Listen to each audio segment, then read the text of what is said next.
தேவனுக்கே மகிமை உண்டாவதாக. ஸ்கிப் பண்ணாதீங்க. வேதத்திலிருந்து ஒரு சிறிய தியானம். நம்ம ஊழியத்துல நம்மளுக்கு பேச தெரியல, ஜெபிக்க தெரியல, பாட தெரியல அப்படின்னு சொல்லும் பொழுது சிலர் நம்மள அற்பமாய் நினைப்பாங்க, கனவீனப்படுத்துவாங்க, ஒரு பொருட்டாவே எண்ண மாட்டாங்க. குடும்பத்துல கூட, சொந்த பந்தத்துல கூட நம்ம கிட்ட பணம் இருந்தாதான் நம்மள மதிப்பாங்க, கனப்படுத்துவாங்க. நம்ம அன்பை காட்டினாலும் உன் அன்பு யாருக்கு வேணும்னு அப்படி சொல்லுவாங்க.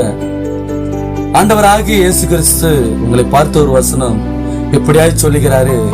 ஏசாயா 43ஆம் அதிகாரம் 4ஆம் வசனத்திலே, நீ என் பார்வைக்கு அருமையானபடினாலே கனம் பெற்றாய், நானும் உன்னை சிநேகித்தேன். எவ்வளவு ஒரு அற்புதமான ஒரு வார்த்தை பாருங்க. அவருடைய பார்வைக்கு நாம அருமையானவர்களா இருக்கிறோமா? நாம கர்த்தருக்கு நாம உண்மையா இருக்கிற பட்சத்துல அவருடைய பார்வைக்கு நம்ம அருமையாய் நம்ம காணப்படுகிறோம். யாரு நம்மள வெறுக்கல முக்கியம் இல்லைங்க. வானத்தையும் பூமியும் உண்டாக்கின அந்த தெய்வம் நம்மள கனப்படுத்துறாரு. அவருடைய பார்வைக்கு நம்ம அருமையானவர்களாய் நம்ம காணப்படுகிறோம். அது போதும்.